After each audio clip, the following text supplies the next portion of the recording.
Twitter is an absolute cesspool of rancid, -1 IQ, open-mouth, drooling, stupid takes, and as someone who has a huge love for shonen manga, you unfortunately see a lot of these takes. A lot of these takes. Opening this app is kind of like in action movies when a guy turns a corner and just gets instantly annihilated by gunfire. Just an instantaneous bombardment of terrible, terrible takes and opinions. And one of those takes that I see a lot is complaints regarding female characters in shonen manga.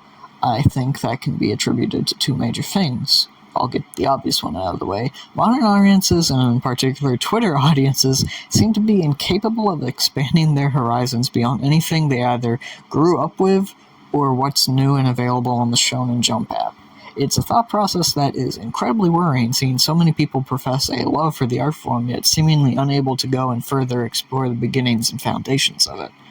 It's my hope that even though my choices in this may not be that old, that I can at least maybe sway people into broadening their horizons, trying something they normally wouldn't just because of its age or lack of social media presence. Now, the second part of this is that regarding the stuff that these people mostly read, yeah, they don't got the best material to work with, if I'm being honest. If my entire knowledge of manga was limited to whatever was on the top charts in Weekly Shonen Jump circa 2012, 2014, and recently, yeah, I'd be making annoying takes too, believe me. Remember fucking Miwa? Remember that? But as much as quote tweeting these takes with endless LTG memes, why don't we try and broaden some horizons for a change and make some recommendations? These are 6 female-led battle or action manga that I think really, really rock. I'm going to talk about why they rock and hope that you can come away from this vid with a new appreciation for less talked about manga series. I'm going to start the video with the more popular ones and end with the less talked about ones.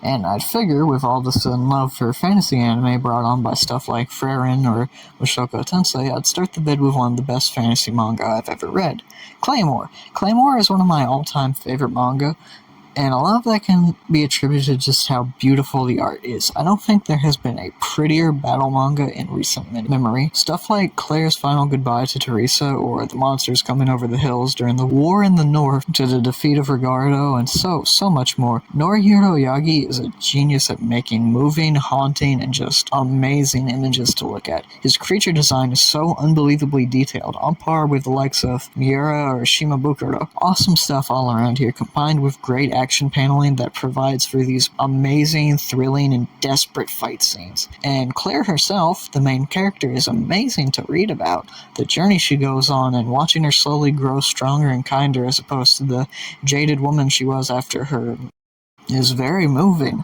Also, good on Yagi for not going in a boring revenge bad manner. I really appreciate that. The cast all around is really good, from our psychotic villains to our psychotic heroes, and the shared scars they wear as claymores, hybrids of human and monster. I think there's some really interesting stuff here commenting on human experimentation, and specifically on the abuse that might be inflicted upon women during wartime. Stuff that I don't think would fly in modern Weekly Shonen Jump manga, if I'm being honest. I love Claymore. I will always love Claymore. Even at the points where the story was losing me, I loved Claymore. It is an unforgettable experience that everyone must read. It has an anime. I have not watched that anime. Watch it if you want, I guess. But please, read this manga. But hey, I get it. Fantasy isn't everybody's cup of tea. If you don't like that, well, why not go with something a little more popular? Something a little more mainstream? A little more bizarre? I'm keeping this one really, really fucking short because JoJo's about as mainstream as you get, and talking about JoJo is like getting blasted by Boomer Bile. The Horde is coming, and they are gonna derail the fuck out of the conversation. They're gonna bend that shit over and just...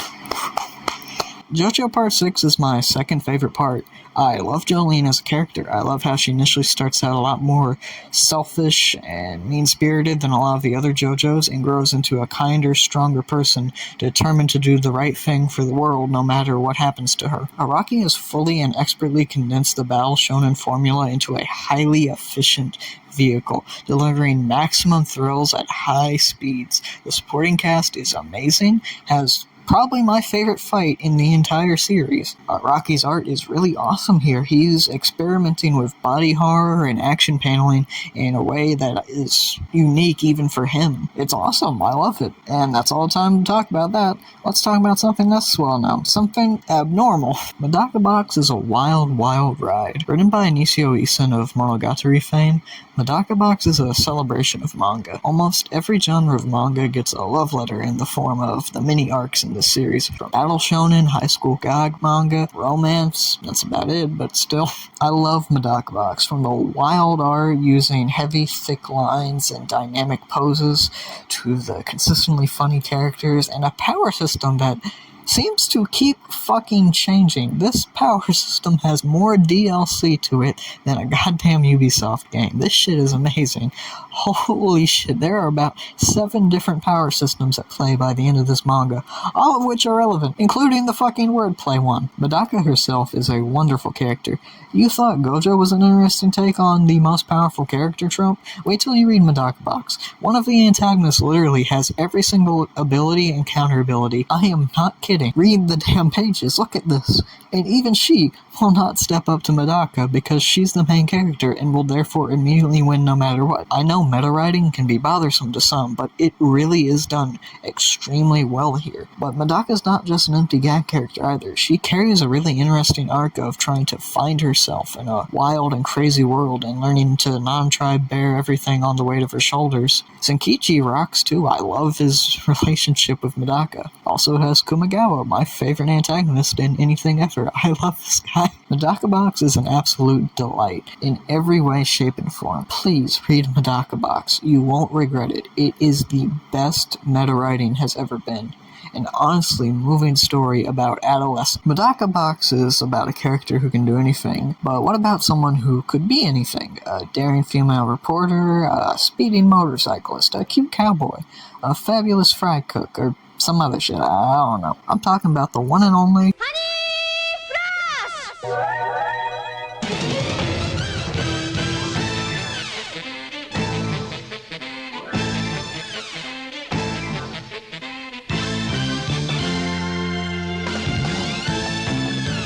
Gonagai is an absolute genius, with his genre-defying mecha series, Mazinger Z and Get a Robo, Devilman, which I don't need to tell you fucking rocks, it's fucking Devilman, and Abashiri Family, which I have not finished, but is fucking hilarious first of all, and has some of the best action work of the 1970s, and just so much more. He's also been attributed to the birth of the magical girl, even though she is not magic in any way, shape, or form, but with his sexy superheroine, Cutie Honey. Definitely more popular for her multiple anime series than anything manga related. Oh my god! You should still definitely check out her mangas. The original series by Go Nagai is a fun little action romp with some of Go's best ecchi art, if I'm being completely honest. This shit, I can't show you half of this manga, I ain't gonna lie.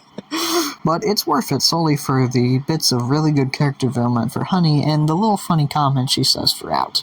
Well, when I think Cutie Honey manga, I think of the classic Cutie Honey A Go-Go by that guy that made that next show Annoying People Won't Shut Up About, and story and art by Shinpei Ito. The art is amazing, Honey is cute, the action is fast and violent, with my favorite being Cutie's fight against the Scissor Lady. The story has a lot of emotional weight to it, not felt in the original except for one sequence. I know I really don't have as much to say about Cutie Honey as I should, but her 2 manga are really stellar stuff. I'd recommend reading them. They're really fast reads, both clocking in at 2 volumes maximum. I like the Monster of the Week format of Cutie Honey too. It's very reminiscent of Tokusatsu in a lot of ways, specifically Ultraman. We all know Ultraman, right? Big alien fucks up and kills a dude, so they fuse together to form Ultraman. And the human goes around solving the mystery of the week. He summons Ultraman to beat the shit out of whatever monster is responsible for the mystery of the week. It's a great concept. If only there was a manga that used the idea of a human and alien fusion. Birdie the Mighty is a fantastic manga. It follows Birdie and Tsutomu Sankawa as they go about their day-to-day lives, after Birdie accidentally shot off half of Tsutomu's body, to make up for,